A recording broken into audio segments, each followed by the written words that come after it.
30 साल पुरानी, to be precise 29 साल हुए इस फ्रेंचाइज़ को, वो फाइनली ख़त्म हो चुकी है। एंड ये कोई एनालिसिस या फिर रिव्यू वीडियोज़ नहीं है, क्योंकि भाई ये फाइनल रेकनिंग थी, फाइनल कहानी थी, ये फ्रेंचाइज़ ख़त्म हो रही है। एंड थिएटर में जितने भी लोगों से मैंने बात की, आई अंडरस्टैंड डैट कि भाई हमें कोई रिव्यू या फिर एनालिसिस वीडियो की ज़रूरत नहीं है इस मूवी के अराउंड। We need someone who can talk about this movie heart to heart, पूरे फ्रेंचाइज को लेकर बात करे, जो उस फ्रेंचाइज के बारे में फील करता है ना, उस बारे में बात करे। क्योंकि जितने भी लोग हैं यूट्यूब पे सब वही रिव्यू एंड एनालिसिस पे बात करेंगे। No one is going to talk about the essence, the impact this movie created, क्योंकि ये फ्रेंचाइज मेरे जन्म लेने के 10 साल पहले शुरू हुई थी and still going on. And ये आज 2025 में फाइनल रेकनिंग कर रहे हैं। मे बी ये फाइनल ना भी हो, बट सपोजिटली हमें ऐसा लग रहा है कि ये फाइनल है, क्योंकि नाम वो ऐसा ही है, कहानी जिस तरह से ख़त्म हुई and everything was like that, okay this is the end. तो एक हार्ट टू हार्ट टॉक बनता है। अगर आप वो हो जिसे जानना है कि ये मूवी देखनी चाहिए थिएटर में या नहीं देखनी चाहिए, तो ये आपके लिए नहीं है, क्योंकि you doesn't resonate with this story, its impact, this movie doesn't impact you basically. क्योंकि अगर आपको रिव्यू या फिर एनालिसिस देखना पड़ा ना इस मूवी को देखने के लिए, तो एक्चुअली में इस मूवी से आपको उतना लगाव नहीं जितना उन लोगों को लगाव है जो इस मूवी को बिना रिव्यू देखे थिएटर में जेन्युइनली जाना चाहते हैं देखने, क्योंकि ये मूवी ने वो इम्पैक्ट क्रिएट किया है। आजकल की जितनी फ्रेंचाइजेज आ रही हैं, हॉलीवुड की हो या फिर अपने इंडियन इंडस्ट्रीज़ की क्यों ना हो, उनमें वो इम्पैक्ट, वो इंथुजियाज्म या फिर वो कनेक्शन नहीं फील होता है जितना ये कहानियाँ आपसे कनेक्ट कर पाती हैं, जितना आपको अपने अंदर ये बांध पाती हैं। एंड ये movie one of the best example है कि आप कैसे ऑडियंस को अपने साथ बांधोगे, आप कैसे कहानी लिखोगे कि कहानी कई बार रिलेटेबल ना होते हुए भी वो ऐसा लगे कि it was meant to be, जो भी दिखाया जा रहा है वो मेंट था तभी दिखाया जा रहा है, that was reality, that was not some kind of paradox और multi universe, that can be true, that can not be true, but the way they projected the story it's feels too authentic and too real. So अगर आपको heart to heart talk में interest नहीं है तो आप जा सकते हैं। मिशन इम्पॉसिबल की पहली मूवी 1996 में आई थी and the way the thrilling element was introduced in the movie was quite impressive. मतलब जिस तरह से सिनेमेटोग्राफी थी, जिस तरह से उसका नैरेटिव था, जिस तरह से कहानी को दिखाया गया, दिखाने का तरीका, बात करने का तरीका, सिनेमेटोग्राफी, वो डार्क एंड येलो टोन का यूज़ करना वाज ऑन पॉइंट। वो नरेशन को सपोर्ट करता है, नरेशन से आपको भटकाता नहीं है and you feel connected to the story because how they overall visually projected the narrative. क्योंकि नैरेटिव बहुत स्ट्रॉन्ग ना होने के बावजूद भी ये फ्रेंचाइज अपने आप को पुल अप इसलिए कर पाती है कि जिस तरह से उनकी कलर ग्रेडिंग होती है, जिस तरह सिनेमैटिक तरीके से शूट किया जाता है, जो भी डायरेक्टिंग है उसकी, वो सारी चीज़ें ना एक नैरेटिव में फिट बैठती हैं एंड उस नैरेटिव के हिसाब से वो कहानियाँ बेटर एंड रियलिस्टिक फील होने लगती हैं। एंड ये पूरे फ्रेंचाइज की यही खासियत है। बीच में एक दो मूवी आपको ख़राब लगती भी है, but they go with the narrative and आप उस नैरेटिव के कारण इस कहानी को देखते हो। एंड ऑब्वियसली इथन हंट तो भाई प्राइम है ही इस कहानी का कि भाई इथन हंट ना हो तो आप नहीं देख पाओगे। बट उसके अलावा भी जो नरेशन है, जिस तरह से प्रेजेंट किया गया, जो कहानियाँ हैं, दे आर ऑल यूजलेस अगर वो सारी चीज़ें जिस तरीक़ा से हैं उस तरीक़ा से ना हो। क्योंकि बहुत सारी स्पाई की मूवीज़ आती हैं, आप उन्हें नहीं देखना पसंद करते, आप उससे रिलेट नहीं करते, आप उसके साथ कनेक्टेड फील नहीं करते।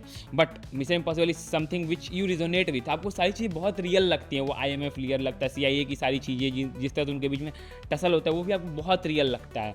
हमने मैन इन ब्लैक भी देख रखा है, उसकी 3 या 4 मूवीज़ आई रखी हैं, but they don't feel real any time, they feel cartoonistic, they feel unreal, they don't have that connection. आपको देख के मज़ा तो आता है बट आप कभी ये नहीं बोलते कि यार ये ऐसा हो सकता है। आप एक एज्यूम एंड प्रिज्यूम्ड रियलिटी में तो चले जाते हो, बट ये जब कहानी देखते हो ना आपको लगता है नहीं यार ये हो सकता है, इट कैन बी ट्रू। क्योंकि इंडिया में भी हमारे रॉ हैं, अलग अलग सीक्रेट ये क्या बोलते हैं एजेंसीज़ हैं जो कि काम करती हैं बैक एंड पे वर्ल्ड को प्रोटेक्ट करने के लिए। तो कहीं ना कहीं आपको ऐसा लगता है कि ये रियल है एंड जिस तरह से प्रोजेक्ट करते हैं दे मेक इट ऑब्वियस कि हाँ भाई आपको लगे कि ये रियल है। And that the USP about this franchise basically मेरे लिए। तो मैं इस फ्रेंचाइज इसीलिए बार बार देखता हूँ। मैंने 8 से 10 बार सारी मूवीज़ देखी होंगी।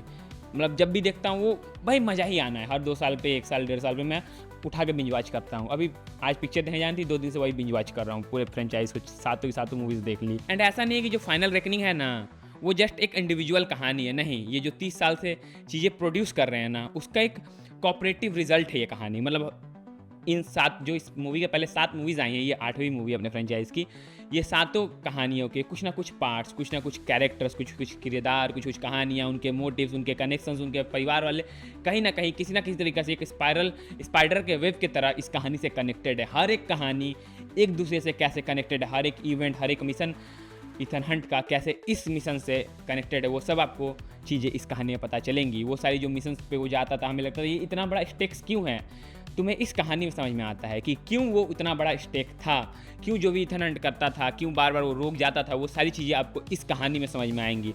वो किस विजन से, किस मोटिव से लड़ रहा था ना, वो आपको ये कहानी देखने के बाद समझ में आता है। क्योंकि इसके पहले तक तो आपको लगता है भाई ये क्यों ऐसे कर रहा है, आपको इथन हंट की कहानी नहीं पता थी, इथन हंट के बारे में उस तरीके से आपको नहीं पता है जितने अच्छे तरीके से आपको इस कहानी के बारे में पता चला। आपको पता चला कि Ethan Hunt as a human कैसा है।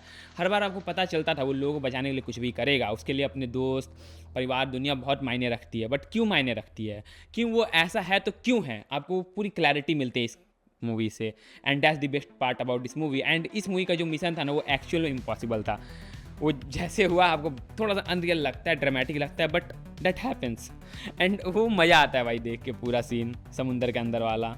इसी तरह जो प्लॉट है ना इस कहानी का, वो बिल्कुल भी क्लीशे या फिर लेजी या फिर स्लो फील नहीं होता।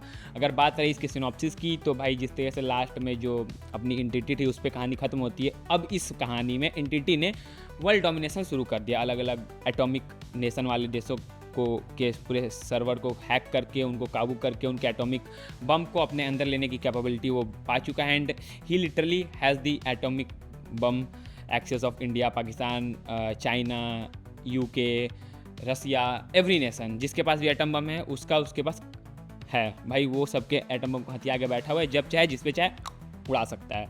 लाइक बेसिकली वो वर्ल्ड वर्ल्ड डिमोलिशन करना चाहता है बेसिकली। सर इस कहानी में जो इमोशनल कनेक्शन था, इमोशनल बॉन्ड था अपने लूथर, बेंजी और हंट के बीच में, वो भी बढ़ता हुआ दिखता है। वो कैसे एक दूसरे को भाई की तरह ट्रीट करते हैं, they are like different brother from another mother, basically यही बात है। एंड 100 बात की एक बात, पिक्चर आपको रिलीफ फील करवाती है। मतलब आप जब देखते हो ना, कई सारी कहानियाँ आप देखने जाते हो एंड आप देखते हो आपको बहुत हेवी फील होता है, बट ये मूवी आपको बहुत काम, रिलैक्स्ड एंड एक कंपोज्ड फीलिंग देती है। मतलब can not make you feel about what I feel about the movie. मतलब जब मूवी खत्म होती है ना, you have a different level of calmness inside of you. मतलब आप जिस केओस से, जिस एक्साइटमेंट से मूवी देखने गए रहते हो, एंड इस तरह से मूवी खत्म होती है ना, आप मतलब आप बहुत अलग महसूस करते हो। जनरली आप कोई मूवी देख के निकलते हो तो आप ऐसा महसूस नहीं करते हो जो आप इस मूवी को देखने के बाद महसूस करोगे। मे भी सबके साथ ना हो रहा हो। I am basically a very huge fan of mission impossible franchise. आपको मेरी बातों से समझ में आ रहा हो तो मेरे लिए बहुत स्पेशल मोमेंट था, सबके लिए ना हो। बट अगर कोई है कॉर्नर जिसको ऐसा फील हुआ हो कि भाई उसने कुछ अलग फील किया मूवी के एंड में, तो भाई प्लीज़ कमेंट करना। बाकी लोग क्रिटिसिज्म करेंगे इस मूवी को लेके कि भाई तुम्हें तो पता ही होता है कि एंड में इथन हंट सब संभाल लेगा। हाँ भाई पता होता है, but still we watch this franchise because जिस तरह से चीज़ें प्लॉट निकल के आती है, जैसे गुलाब का फूल जब खिलता है, कमल का फूल जब खिलता है, तो धीरे धीरे उसके एक लेयर्स बाहर आते हैं। तुम्हें पता है वो खुलने के बाद कैसा दिखेगा, बट स्टिल यू लव जब वो धीरे धीरे खिलता है। तो वही ये कहानी है। आपको पता होता है लास्ट में इथन हंट जीतेगा, but still you watch this franchise because तुम्हें देखना है वो जर्नी, तुम उस जर्नी को जीना चाहते हो इथन हंट के साथ, उस कहानी को एक्सपीरियंस करना चाहते हो। एंड मिशन इम्पॉसिबल की सारी कहानियाँ एक एक्सपीरियंस है, एक केओस है, एक मैं क्या बोलूँ, केओस तो मैंने बोल ही दिया, एक्सपीरियंस बोल ही दिया, एक इमोशन है बेसिकली कि मतलब आप एक हाइपर अनरियलिस्टिक एंड रियलिस्टिक दुनिया में हो। मतलब वो हाइपर अनरियलिस्टिक है ही, बट इसी तरह रियलिस्टिक भी है। एंड आप अपने आप को इथन हंट में खोजते हो, जो कि अगर कुछ ऐसा सिचुएशन है तो आप ऐसा करना चाहोगे। मतलब थोड़ा एब्सर्ड है। मतलब ठीक है, मैंने बचपन में देखा था, हम सोचते थे अपन कि भाई इथन हंट बनेंगे, लेकिन अभी यूट्यूब पे बकचोदी पेल रहे हैं, जो भी बात है, बात समझो।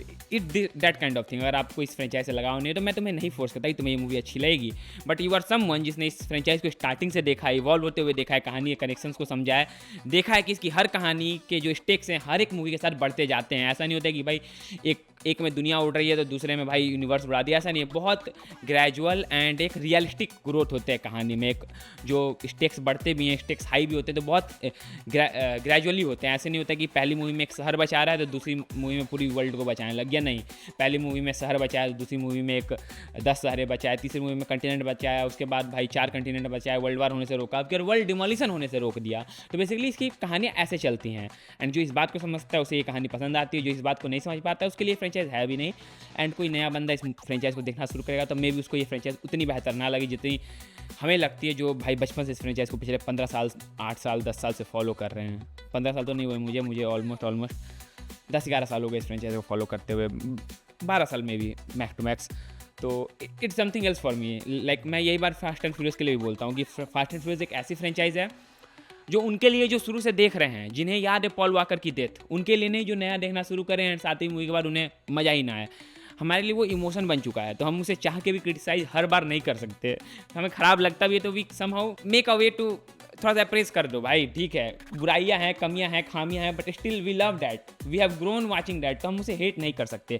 आप उन कार्टून को कभी हेट नहीं कर सकते जिन्हें देखकर तुम बड़े हुए हो। इट्स लाइक दैट कि इन कहानियों को देखकर हम बड़े हुए हैं, तो हमारे लिए काफ़ी क्लोज टू हार्ट हैं। बाकी तुम बताओ तुम्हारे लिए कहानी कहाँ है, तुम्हारे दिल के पास है या फिर जस्ट एवं ही है, देख लिया, मज़े हैं, पॉपकॉर्न खाया निकला है, क्या सीन है, प्लीज़ बताना कमेंट में।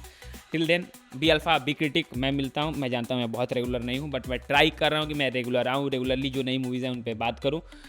बस तुम सब्सक्राइब कर दो।